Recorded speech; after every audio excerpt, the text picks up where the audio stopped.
Betul. Ingat loh, jangan sampai dalam pemberantasan korupsi ya itu ada orang-orang yang mengambil keuntungan dari situ. Karena gini, ketika orang ngasih duit kan pasti ada loh yang diharapkan. Kepentingannya, ada ya kepentingannya, ada maunya kan? Ada maunya gitu kan. Nah, kecuali tapi kalau dalam pasal 12E ini memang orang itu nggak berdaya gitu kan, sehingga harus menyerahkan sejumlah uang gitu. Dan saya pikir ya sekali lagi bahwa di sini kan juga ada korban gitu kan. Ini menarik.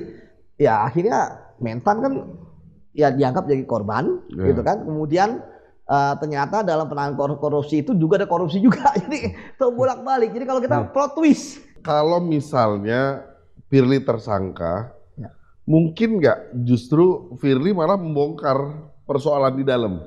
Kalaupun dia mau bongkar, setuju saya gitu kan. Misalnya kayak SEL, ya kan?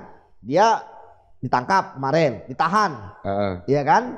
Setelah sebelumnya dijadikan tersangka, ya kemudian dia melapor karena diperas, gitu kan?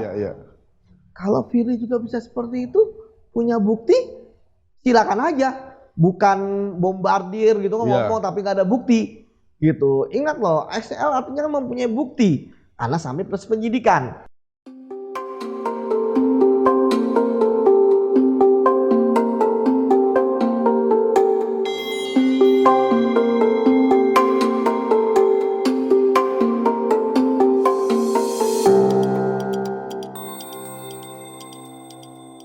Oke, assalamualaikum warahmatullahi wabarakatuh. Apa kabar Sobat Forum? Kembali lagi kita bertemu dalam program Forum Ngobdar. Seperti biasa akan membahas isu-isu menarik terkait kondisi terkini dari dalam negeri. Nah, kali ini kami akan membahas terkait isu pimpinan KPK yang kita sama-sama ketahui bersama belakangan menjadi trending dan menjadi pembahasan di media-media massa. Nah, terkait hal itu, kami hari ini mencoba menghadirkan narasumber yang kompeten gitu ya, narasumber yang dapat memberikan penjelasan yang akurat terkait persoalan yang akan kita bahas. Langsung aja kita sapa. Di sini sudah ada Mas Yudi Purnomo. Mas Yudi Purnomo ini selaku mantan penyidik KPK. Gimana Mas? Apa kabar Mas? Alhamdulillah baik Mas. Mantap. Luar biasa. Luar biasa. Makasih udah mau hadir, mau singgah ke program podcast kami nih Mas. Siap. Pastinya Mas Yudi di tengah kesibukan yang padat, ini kan cukup menyita waktu ya. Iya. Mas, kita langsung aja. Oke, baik. Gimana melihat KPK belakangan ini? Mas Yudi gimana sih ngelihatnya Mas? Sedih gitu ya. Sedih ya? Iya, apalagi kan saya di KPK itu angkatan kedua ya Mas ya. Saya masuk di KPK tahun 2007.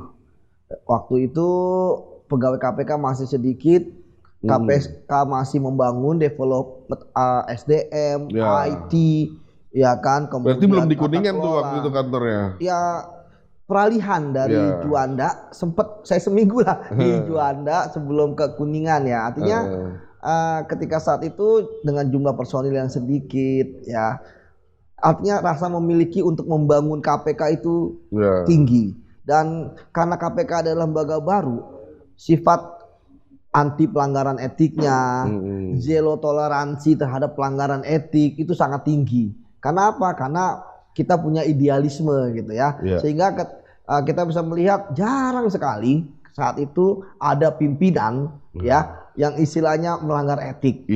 Ya kan? Karena semua punya semangat yang membangun. Kerja pun istilahnya optimal, semangat dan sebagainya. Jadi ketika sekarang saya melihat kondisi KPK sekarang, bohong kalau nggak sedih gitu ya. Apalagi saya sudah 15 tahun lah kurang lebih di KPK. Karena KPK sendiri kan baru ya kurang lebih 20 tahun lah. Dari sini ya saya bertanya-tanya kok bisa KPK seperti ini. Begitu Mas. Nah, tadi Mas sempat singgung juga sedikit gitu kan. Pasti Mas sudah dengar lah ya isu pemerasan yang dilakukan oleh pimpinan KPK. Sebenarnya menurut kacamata Mas Yudi ini benar atau hanya sekedar isu atau jangan-jangan sebuah gosip aja yang sengaja dilemparkan gitu. Gimana Mas Yudi melihatnya gimana Mas? Ya, saya kan dulu penegak hukum ya, penyidik di KPK.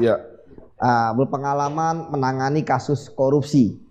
Pemerasan adalah bagian dari perbuatan yang ada di Undang-Undang 31 tahun 99 Junto 20 2001 tentang pemberantasan korupsi. Ya. Nah, kalau berbicara bahwa apakah ini hanya sekedar isu, apakah ini hoax, Ya. apakah ini gosip, apakah ini serangan balik dari koruptor gitu ya?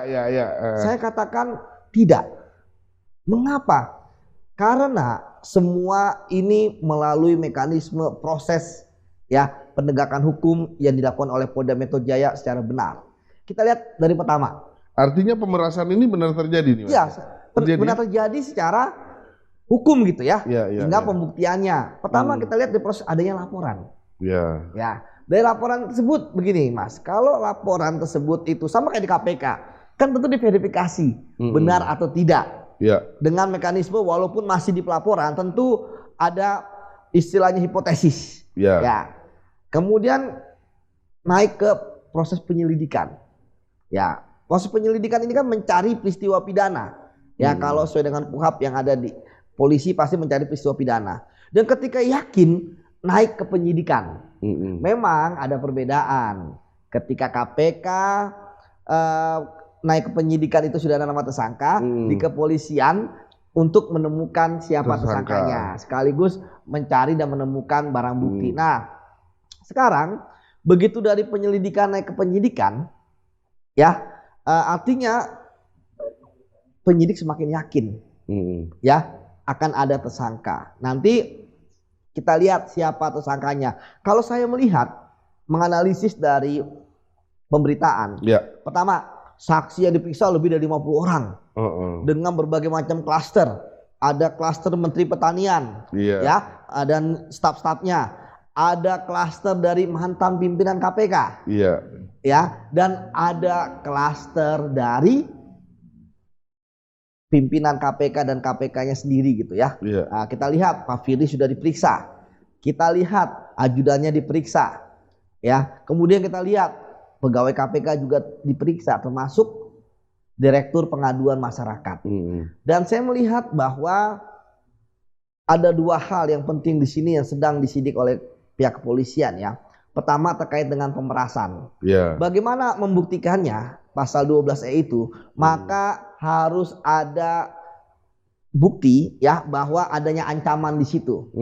Ya, kemudian yang kedua terkait dengan bertemu atau tidak bertemu baik secara langsung ataupun tidak langsung dengan pihak yang terlibat perkara. Jadi ada dua hal di situ, Undang-Undang Tipikor sama Undang-Undang KPK. Seperti itu, Mas. Jadi saya berkeyakinan bahwa ketika sudah sampai proses penyidikan, ya kita tinggal tunggu ya apakah tersangkanya akan diumumkan secara cepat oleh Polda Metro Jaya. Seperti itu.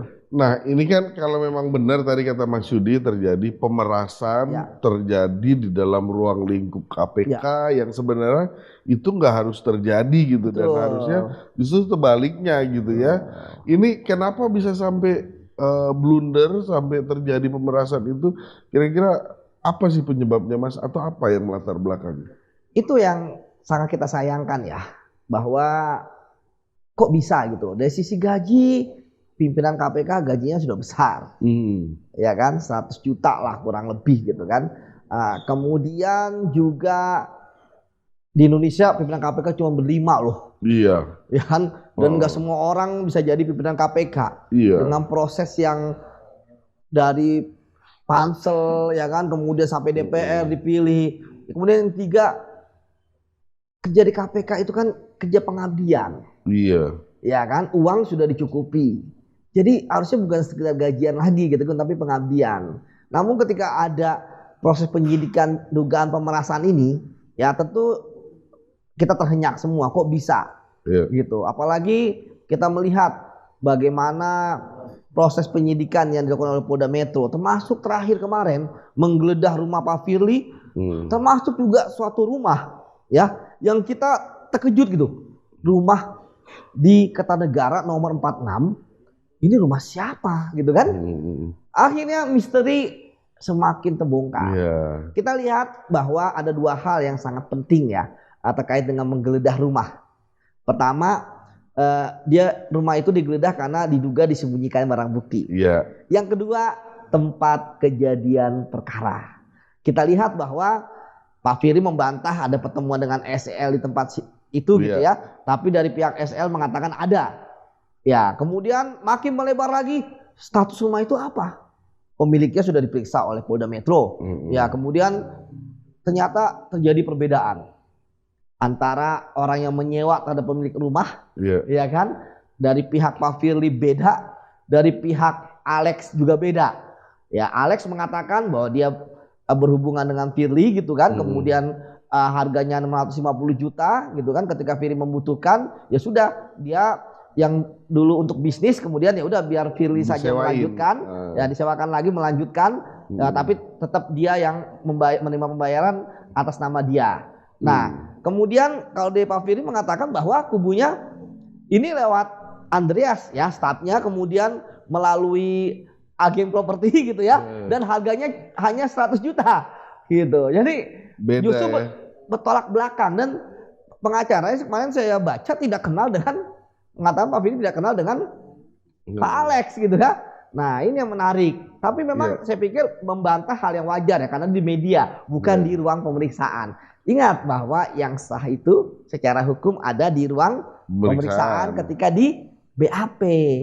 Dan saya pikir bantahan-bantahan itu kan juga pernah terbantahkan ketika ada bukti. Ingat, awalnya dulu Pak Firly ya mengatakan bahwa dia tidak pernah bertemu dengan SYL. Iya, ya, awal-awal ya. Iya, kecuali kalau ada rapat kabinet, ya kan? Kecuali kalau ada dinas lah ya, artinya kedinasan lah.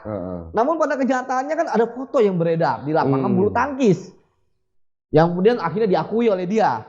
Walaupun kemudian ditambahin bahwa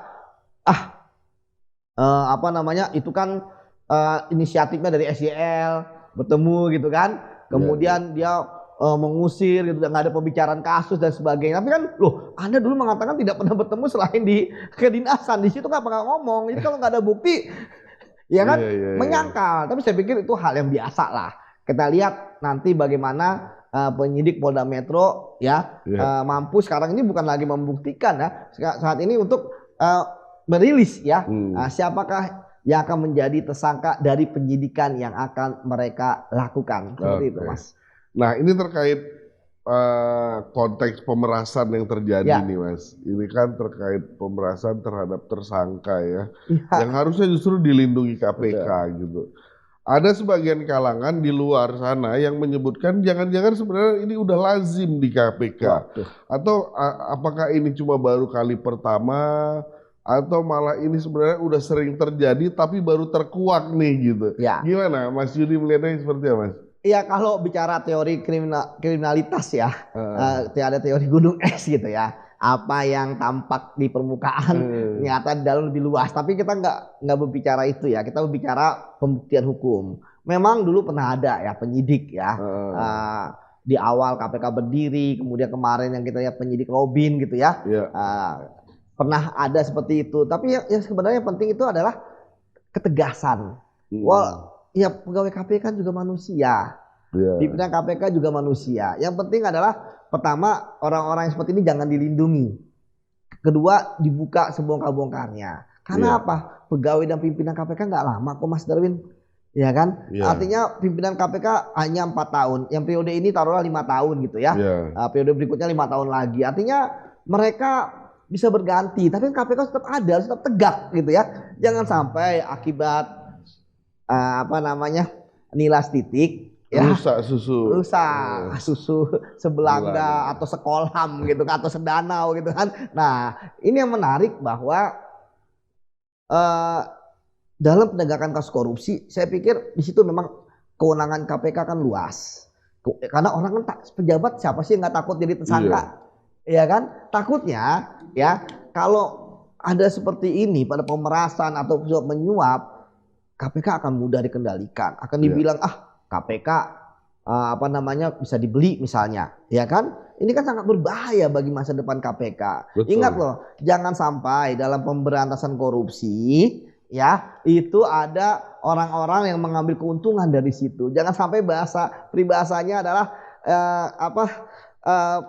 Jangan sampai ada yang menggunting dalam lipatan, ya kan? Atau mengalir di air keruh demi keuntungan pribadinya. Dan kalau bicara tentang pemerasan atau penyuapan, pasti kan ada timbal balik, yaitu uang.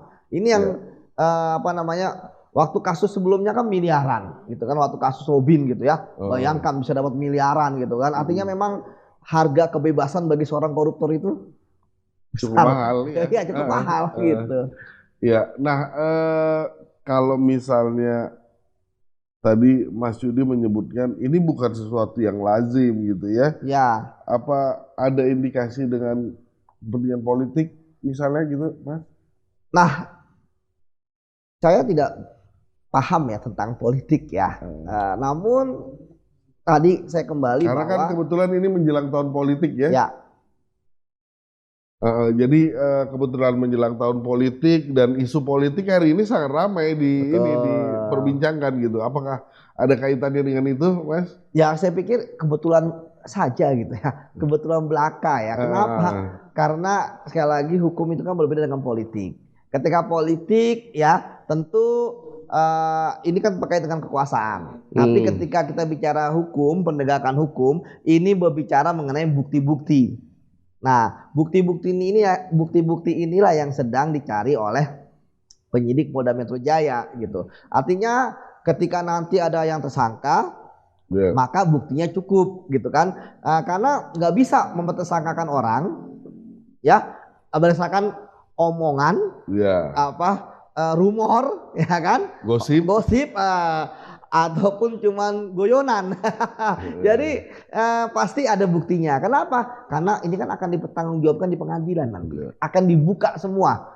Ya, siapa saksi yang mengatakan bahwa dia menerima uang, siapa saksi yang mengatakan bahwa dia memaksa, siapa saksi yang mengatakan bahwa dia melawan hukum gitu. Karena kalau bicara tentang pemerasan 12C, pasti ada jabatan. Ya. Itu pertama. Jadi dia merasa jabatannya lebih tinggi, kemudian mengancam. Ada ancaman. Nah, ancaman ini pasti kan terkait dengan kewenangan yang dia miliki. Iya. Ya, ini yang sedang ditelusuri dan saya melihat belum disampaikan ya. Kalau saya menganalisis, ya kalau misalnya sebagai pimpinan KPK kan kewenangan tentu kan terkait dengan misalnya mentersangkakan orang, karena kan diekspos gitu kan, keringanan hukuman, ya kan, atau kasusnya tidak sampai ke tahap berikutnya, gitu. Pokoknya banyak lah. Ini yang tentu lagi ditelusuri gitu kan. Artinya atau kasus dilarut-larutkan gitu kan. Nah itu pasti ada lah di situ ya alasan. Karena gini, ketika orang ngasih duit kan pasti ada loh yang diharapkan. Ada kepentingannya, ada maunya kan? Ada maunya gitu kan. Nah kecuali, tapi kalau dalam pasal 12E ini memang orang itu nggak berdaya gitu kan, sehingga harus menyerahkan sejumlah uang gitu. Dan saya pikir ya sekali lagi bahwa di sini kan juga ada korban, gitu kan. Ini menarik. Ya akhirnya Mentan kan ya dianggap jadi korban, gitu kan. Kemudian ternyata dalam penanganan korupsi itu juga ada korupsi juga. Jadi bolak-balik. Jadi kalau kita plot twist, ya kan. Jadi kayak kemarin rumah ketua KPK digeledah. Bayangkan, dalam imajinasi saya paling liar pun gitu ya, nggak pernah bisa seperti itu gitu kan.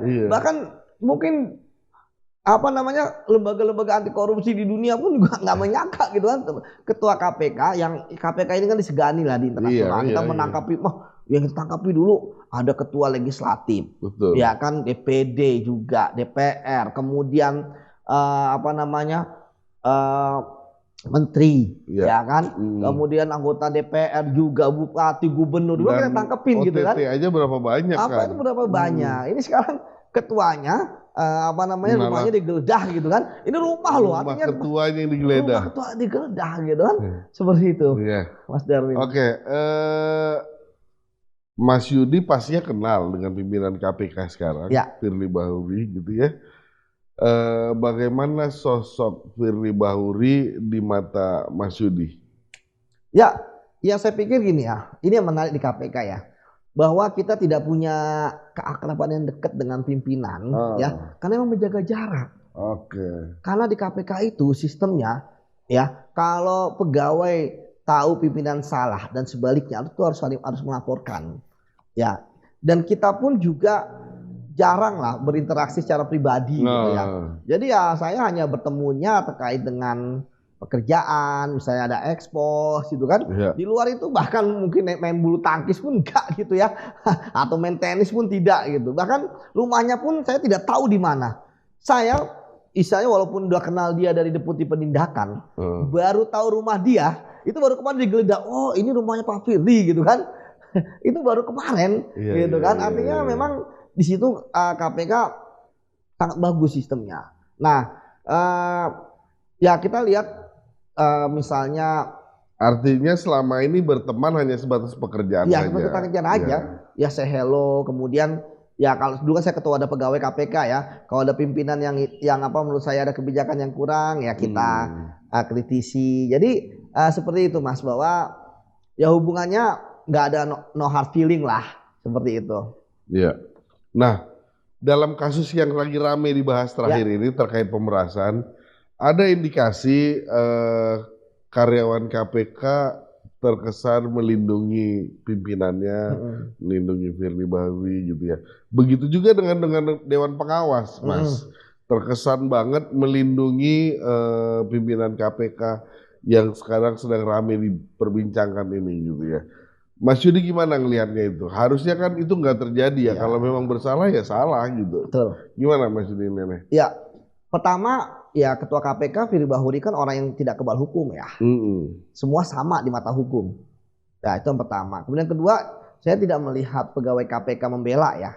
Kalau membela dan mereka tahu ini kriminalisasi misalnya, pasti mereka akan kayak dulu kita bikin rantai manusia mengelilingi gedung KPK, demonstrasi gitu kan. Kemudian masyarakat pun turun membela gitu kan. Nggak ada masyarakat yang membela. Dulu kan kita ingat ada dulu Cicak Buaya jilid 1 misalnya 1 juta Facebooker ya kan, save novel, dukungan lah terhadap KPK. Dahsyat. Sekarang malah masyarakat ingin mengungkap. Dan kalau saya ada perbincangan lah dengan teman-teman yang masih di sana gitu kan, mereka juga sebenarnya ingin ini terungkap. Kenapa? Ya karena kan saya melihat ya ketua KPK ini kan akan menjadi beban lah bagi KPK gitu kan. Selalu aja ada masalah. Sebelumnya kasus pemulangan Pak Endar ya kan. Kemudian ada kebocoran SDM gitu ya. Nah sekarang kita lihat apakah yang bersangkutan ini masih bisa berkelit nggak di kasus ini. Kemudian juga terkait dengan ya Dewas ya. Ya, Dewan Pengawas. Ya, Dewan Pengawas ya saya lihat bahwa Bapak dan Ibu di Dewas, inilah saatnya menyelamatkan KPK, marwahnya KPK. Harusnya bisa bertindak tegas ya. Bertindak tegas gitu ya.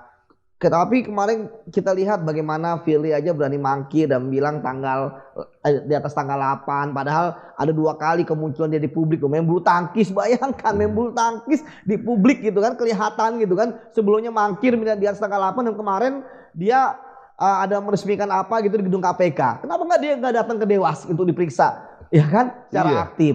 Dan Dewas pun ketika misalnya seperti itu bilangnya kami nggak bisa apa-apa, nggak ada daya paksa lah.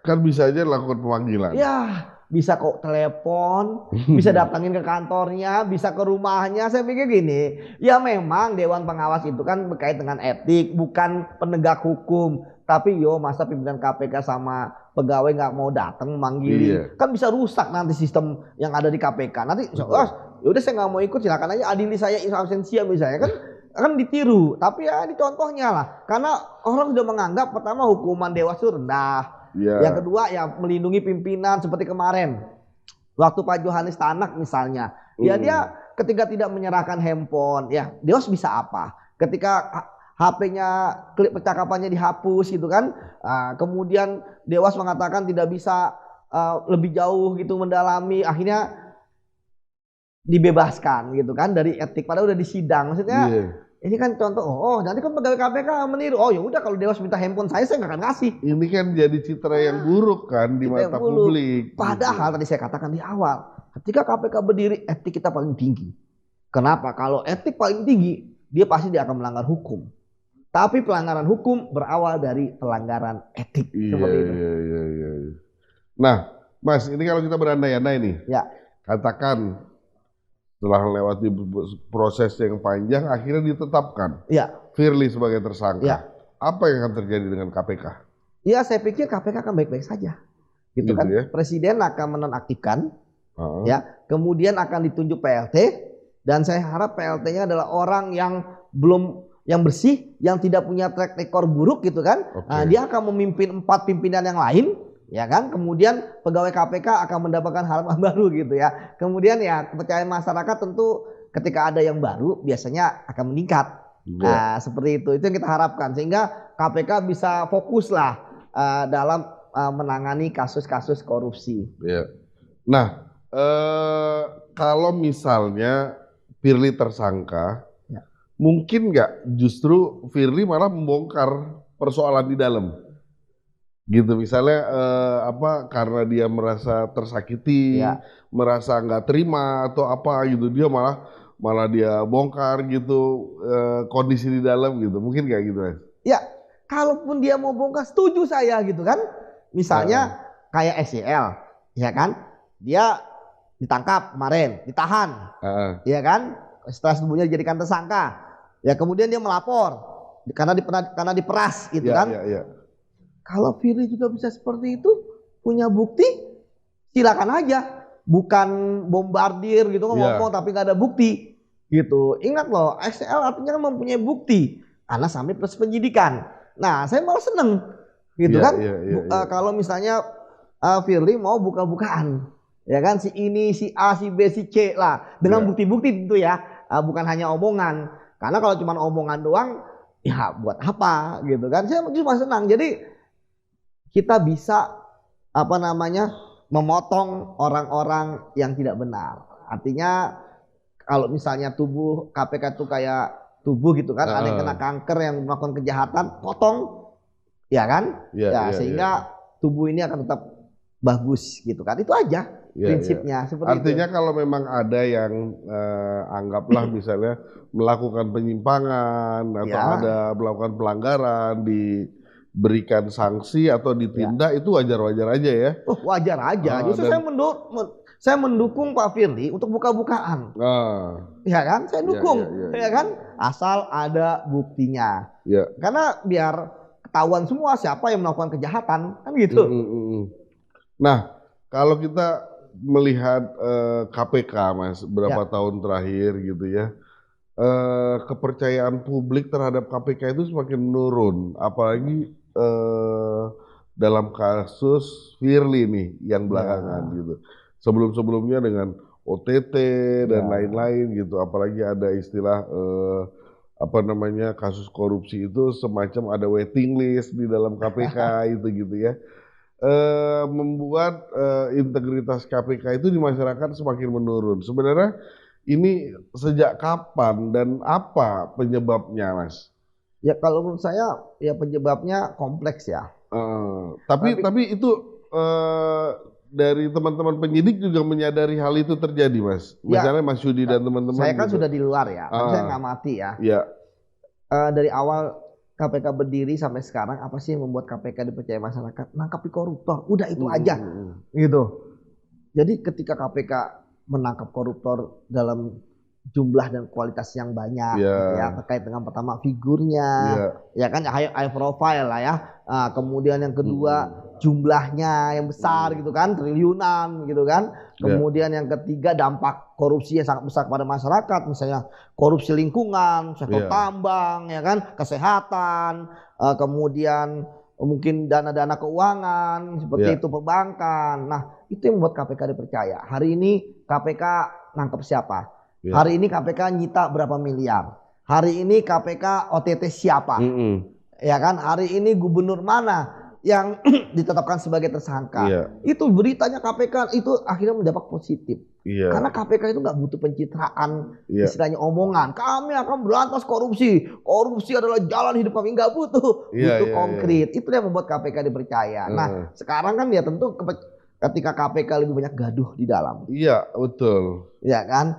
Kemudian OTT juga kurang, pemberitaan juga kurang gitu kan. Akhirnya masyarakat turun. Kita lihat beberapa tahun belakangan ini. Tapi Mas Yudi sependapat ya dengan kami kalau citra KPK belakangan semakin menurun gitu ya. Ada survei membuktikan survei itu. juga membuktikan.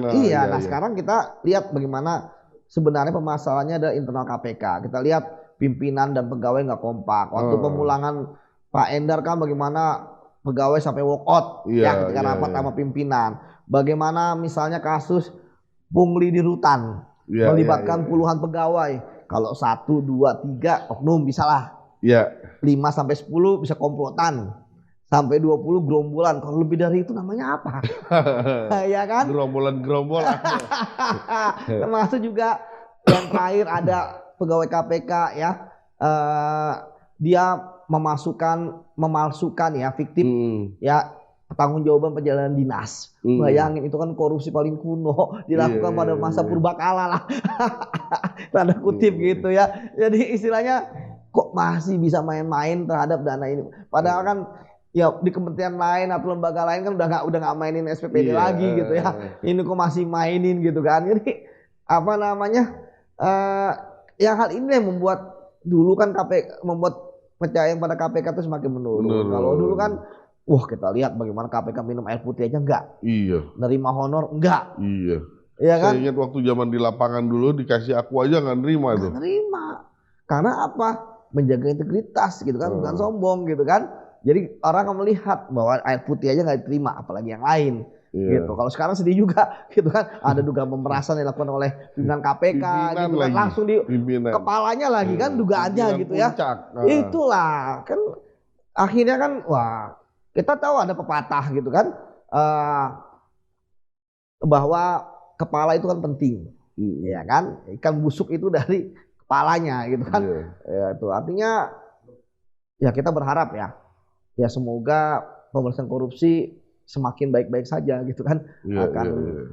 Kalau kita bahasa basket rebound lah gitu kan. Kenapa? Karena kalau yang seperti ini kan yang ketawa siapa sih? Koruptor. Ya kan?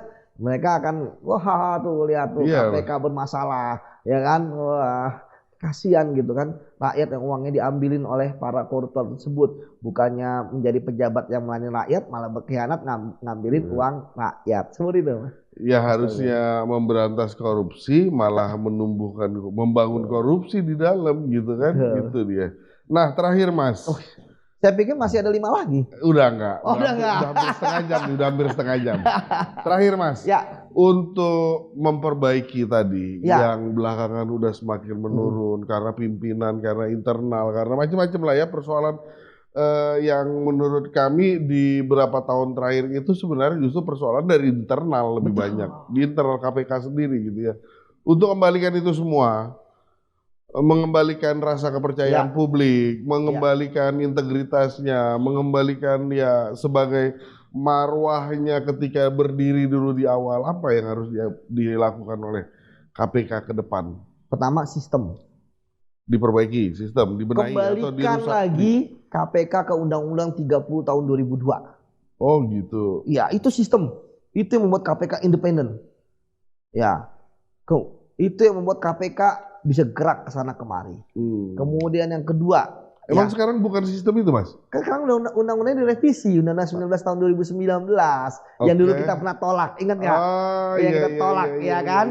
Ya, kemudian yang kedua. Balikin lagi. Itu salah satu caranya ya. Yang kedua, ya bersihkan KPK dari misalnya pegawai-pegawai nakal. Zero tolerance, pecatin aja, gitu kan?